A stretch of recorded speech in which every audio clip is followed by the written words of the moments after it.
All right, check. Check. Eric, how you doing? I'm good. How are you E.G. doing? Madison. I'm good. How's it going with you? That's E to the GZ. Yeah, for sure. That's hilarious.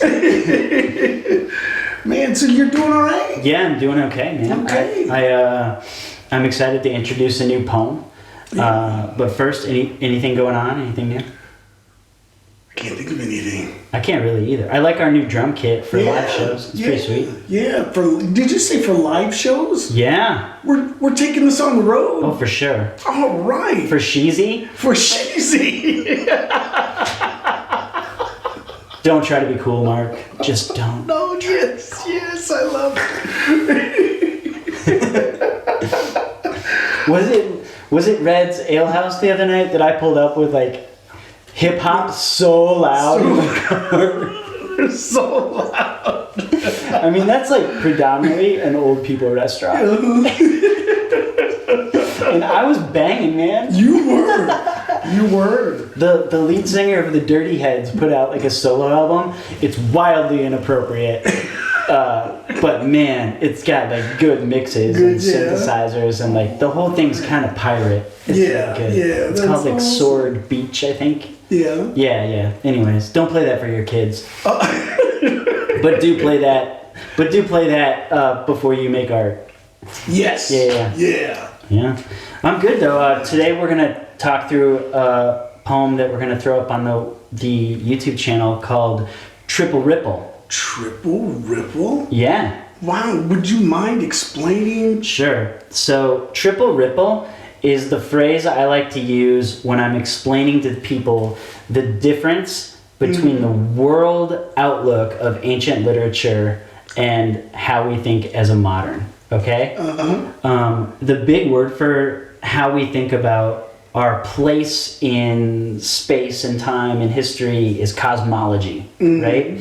That's the like graduate level word. Our cosmology is that we're on a little blue ball, third in line from the sun, orbiting around that sun in a solar system, right? Floating through space on this ball, and outside of that are other stars that make up our galaxy, the Milky Way. And outside of that, there are like other galaxies, right? And we know there are just galaxy upon galaxy upon galaxy, and together those form the universe, right? And however refined your understanding of that like space is, those are the basics. I mean, they'll teach you that on Bubble Guppies. So that's Ivy's favorite show right now. Baby Ivy loves some Bubble Guppies. I had no idea that was coming up. Oh yeah. She asks for the same song over and over again in the car. And it's funny because as we were getting ready to film this poem, she kept requesting Sun. When Ivy wants a song, she'll just keep repeating what she calls it. And you first have to decode what's the name of the song in the first place, right? Because the song isn't called Sun. It's just that, like the sun's in there somewhere. Right? And then she'll just repeat it till you figure it out. She'll give you no other help. Just sun, and then she's two, so it will escalate. You know, like, son, we're on the same team here, right, Dad? Right, Dad. Son! And eventually we'll scream, but don't worry, I know what song it is. Oh, you do? But yeah, in Bubble Guppies, they'll teach you about the solar system. So the point is, at the most basic level, as a 2-year-old, we're learning this cosmology, that we're floating through space on a giant ball outside of the sun, right? That's our cosmology. Ancient cosmology has none of that. It's triple ripple, okay? That's it. And that means generally there are spheres of existence. You're on the land, and outside of that land is a dome that is literally like a physical sky or heavens, right? The Jack Johnson song, Holes to Heaven, are the stars. It's like pretty accurate, right? And outside of that sphere of sky is like the space where the gods live. And a lot of times there are multiple spheres to that. But like that's if you go up, right? If we're on Earth and you go up, well, the heavens are up there. So if what you happens go, if we go down? if you go down, it's varying degrees of bad depending on where you are in history. Wow. I always like to tell people, if you're going to go to hell, go to Iron Age hell. It's a lot more bearable. Right? Is it really? Yeah, in the Bible, it's Sheol. It's like this nether gloom. It's like dark and gray and misty, and everyone that dies goes there. Mm-hmm. Whether you're King David or a dirtbag, you go to Sheol when you die, right? King David or the psalmist, claiming to be King David, will literally say, don't send me to Sheol yet, because I have this and this to do. Yeah. Or Hezekiah, the king, cries out to God, don't send me to Sheol, because now is the time to praise Yahweh, right? Yeah. In Greek literature or tradition, this is called Hades, right? And, it's bad. Like Achilles says he would rather live one day on Earth as a peasant than 1,000 years as a hero in Hades. Yeah. Because it's not good. It's not good. But it's not bad. It's not evolved like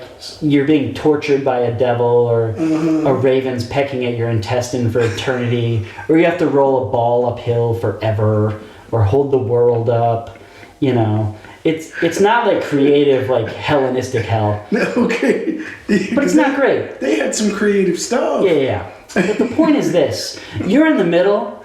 If you go up, there's the heavens. If you go down, there's hell, Sheol, Tartarus, some kind of like bad place. Yeah. Right? Yeah. And that's their view of the cosmos. And this poem is simply about the idea that we have a completely different cosmology now. Yeah. So it's been interesting to me as a Bible scholar to see how many people open the opening pages of the Bible and want to have arguments based on a modern cosmology, as if God's creating earth and stars and moon and sky as we know it. Yeah. No. Yeah. That God is creating the world as they thought of it, which is a disk floating on cosmic choppy waters of chaos, surrounded by a dome that literally keeps back the waters, and then the heavens are up above that. Yeah. And then Sheol is in this pocket in the waters, right? Yeah. So you can go up to the heavens, down to Sheol. And that's why in all of those old texts, the gods come down to visit. Right. Or Jacob has a vision of beings going up and down ladders, like angels coming up and down out of the heavens. Right. Or say, now the Lord went down to see what the man was up to while we were building the Tower of Babel up, right? And the idea is the heavens are up, we are down, and even down below that is Sheol, where you don't want to go or where you have to go when you die, right? Yeah. So Triple Ripple is a poem that says, however we conceive of God and our cosmology, it's dangerous to import the way that an ancient book thinks about God directly onto modernity. Right. Because we don't think about cosmology in the same way. Right? Yeah, right.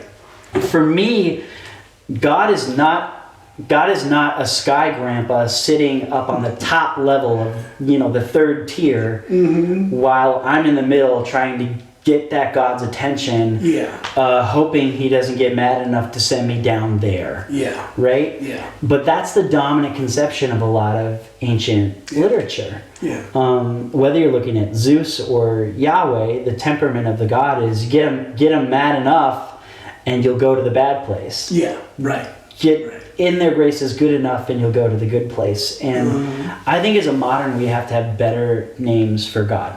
I think God is the energy that makes everything go. It makes the cells in our bodies know what to do. It's the instinct that lets a baby giraffe know how to run. It's the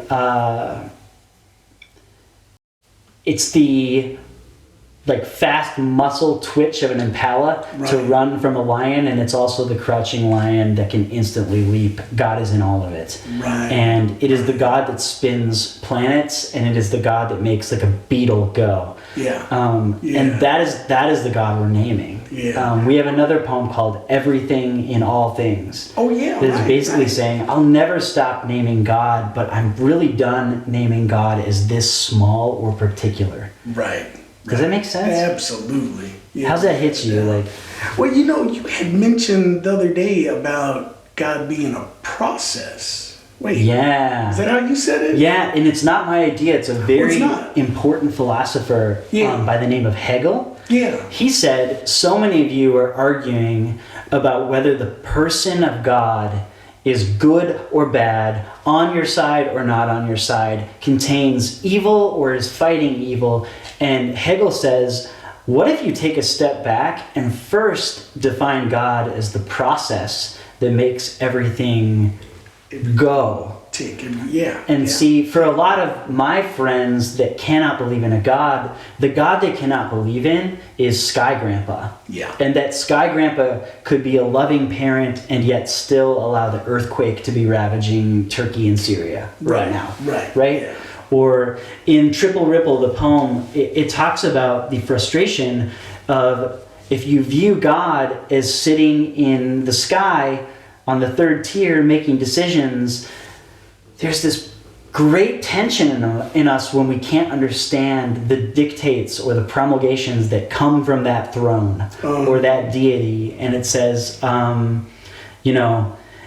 if you find yourself needing to get a deity to come down, like, God, why won't you come down? There's so many poems in the Bible that say, like, turn your gaze to me, why won't you look at me? Yeah. And that's what they're wrestling with. Like, you're up there watching, listen, incline your ear. Yeah. Or turn your eyes. Yeah. Give me your attention. Right. Or if your sick child keeps getting the divine thumbs down. I've walked with so many good people over the years as a pastor that their fundamental question was like, why is this illness happening to my loved one? Yeah. And honestly, it's like 50-50. Sometimes it goes their way and sometimes it doesn't. Right. And people die and leave the house of the world and we don't know where they go and we don't know why they leave. Yeah. And they don't come back. No. So it must be pretty good, right? Or they'd come back? I don't know. Or maybe they do come back. Oh, maybe they do come back. I don't know. Okay. But, you're opening up some cans of worms over here. Oh, yeah. You're going to get us yelled at. If I get us anything, it's in trouble. Look, though, I think this is how religion is fundamentally changing in the West right now. And the reason I say the West is that the West, more than any culture, has inherited this three-tiered view of the cosmos. Of there's heaven and hell and I'm in the middle, right? Right. Or there's God and Lucifer and I'm in the middle, right? And it's because we've inherited the Bible as our dominant holy book, at least in America. We've also inherited the Hebrew Bible or the Torah. And its commentary if you're a Jew, or we've inherited Islam. Like in the West, those are the three major faiths, and they're all Abrahamic, and they all have verses like God came down to visit Abraham, right? And so I think what's happening for a lot of people is our experience and understanding of reality fundamentally changes as we learn true cosmology, true natural history, evolutionary theory that, as best we can tell, seems to be what's going on here. Yeah. It's not that your faith in God needs to go, it's that it needs to grow. And I like that. Yeah. And I think you can absolutely treasure and cherish your tradition. I tell people all the time, I don't really know anyone that loves the Bible more than me. I'm constantly studying the Bible, reading it, arguing about it, writing about it, trying to help people understand it in practical ways. But I see it in its time and in its context and in its stage of humanity's internal evolution of naming the divine. Right? And you also understand the cultures where it comes from, so you understand the storytelling and all that, right? Yeah, how they go about making their case. And then the fact that they're making their case, look, the newest stuff in the Bible is 2,000 years old plus. Wow. And so, or a little under 2,000 years old. Yeah. But I mean, the cosmology of those people is just fundamentally different. And here's why this matters. So many of us went to college or grew into adults with a working knowledge of cosmology as modern science understands it, and we thought we had to make a choice between belief in God and faith in God or science. Like, we thought we had to basically choose between departing paths. Right. God and Bible stories and imagination land on one side, and what I learned in college, improvable theories, on the other. And I'm saying, no. Cherish your tradition as one step in humans' exploration of the divine, and understand that we're still naming it. And whenever we discover something in science that just blows your mind, you are simultaneously discovering something about God and God's cosmos that should blow your mind. Yeah. Does that make sense? Yeah. And so Triple Ripple is about reframing that. I basically land on the point where I say, ready or not, I'm naming a God of the galaxies now. That is with an understanding that God is way bigger than a person writ large in the sky. And instead, I say, I'm pretty sure that being is somehow with me, in me, and for me, and adores me. And so with me, I don't think there's anywhere you can go where you escape divinity. I think divinity makes it all go. It's the reason you can think about divinity. Yeah. And I think that divinity is in you. Your most primal impulses, that you have to create something, that you want to have a life that matters, that you want to be a good dad or mom, that there's a way you ought to act or should act. I think those things are in you because of divine impulse. And so divinity is in you. Yeah. So many wisdom traditions have said you have a teacher in your soul. Or ultimately the knowledge you seek is inside. Yeah. Or Jesus says the kingdom of God is in you. Right. Right? Right. Yes. For me and adores me because I think this great world around me is a gift and I get to be in it, and I think God's what makes it all go. Every day you take a breath, God is for you. And every day you get to live. Have you ever had moments where you're like, I can't believe I get to live this life? Right. Right. Like talking about baby Ivy, there's just like so many moments with my 2-year-old where I'm like, this is so precious. Is this just a gift for me right now? Yeah. No one else gets to see what this kid just said or how it sounded when she laughed, but I get to be here. Yeah. What a gift. Yeah. Right? And so for all of the evil and frustration and bad things and things that we don't understand that seem to be wrapped up in divinity too, there's a side of me that says there is a goodness and a gravity and a gift of my creator that's for me and that really likes me. Yeah. And I think that about you too. I think God really likes you. I think if you really get down to the what is it of the what is it, the being that makes everything go is excited you're here and likes you and wants you to explore and is not scared of your questions and can handle your doubts and can handle your musings. Yeah.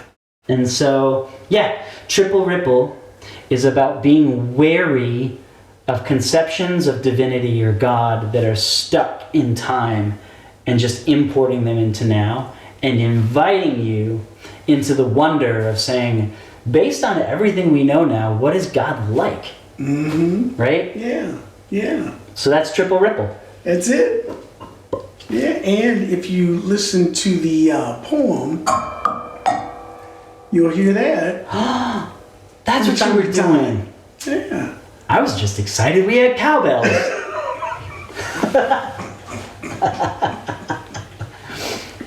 I love that about you. There's always so much more going on in what you're playing than I even understand. You know what I mean?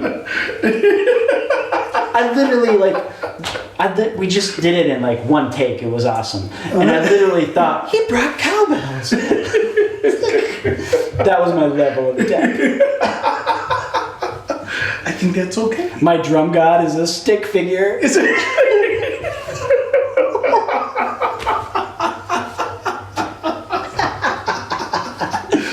All right, bye everyone.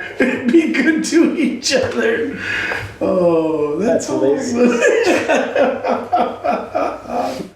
It's awesome. All right, man. Ready? Okay, we ready?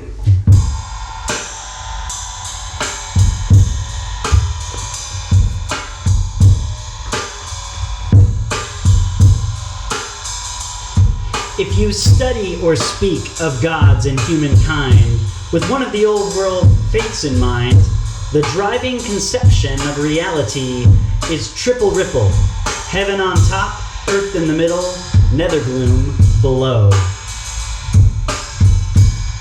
And so, the gods come down and they go back up. We go down if we're bad and up if we're up to snuff. The cosmology is three-tiered, and to be feared if you find yourself needing to get a deity to come down, or your sick child keeps getting the divine thumbs down, or you want to know your maker but cannot pierce the veil and can't get an honest prayer through ceiling nail.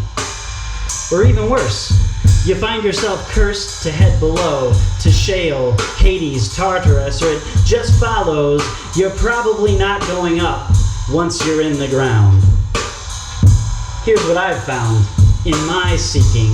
When speaking of God as a modern, triple ripple is no longer my favorite flavor of cosmic ice cream. Too vanilla, no thriller.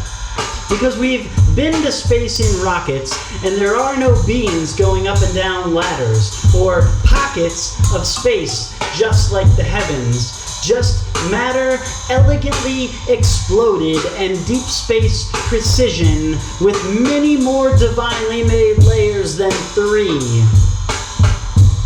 And many more luminaries to see.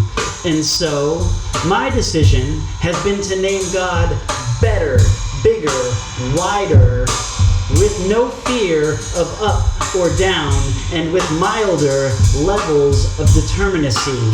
Between you and me, a sacred text can show you how people named divinity in history, but it cannot see how nomenclature necessarily will adjust as mystery unfolds with nature, and so let it be. The entire universe is evolving, and so is your holy language. Ready or not, I'm naming a god of the galaxies now. And I'm pretty sure that being is somehow with me and for me and adores me and made this entire fireworks celebration stretched eternally outside of the third rock station because she loves kids and wonders if we could grow up into something more elegant and brilliant and composite of the stardust in our veins and the dirt from the ground that resembles the largest prowess and goodness matched with an ought to and shouldness that would make a good and wise parent so proud. So, be wary of divine conceptions stuck in time. And make sure to look at reality with a spine. And it's best that you always just tell the truth and say it with your chest.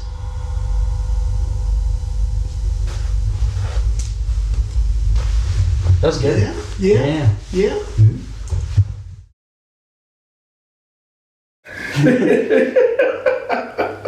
You know, all those backwards, old-fashioned conceptions of divinity we just described? Oh, gosh. My drum god is dumber. It is dumber. Oh, man. He points and yells, "More cowbell from on high! From on high! More cowbell! Stop grumbling! More cowbell! More cowbell!" Maybe that's why he was angry all these years. Yeah.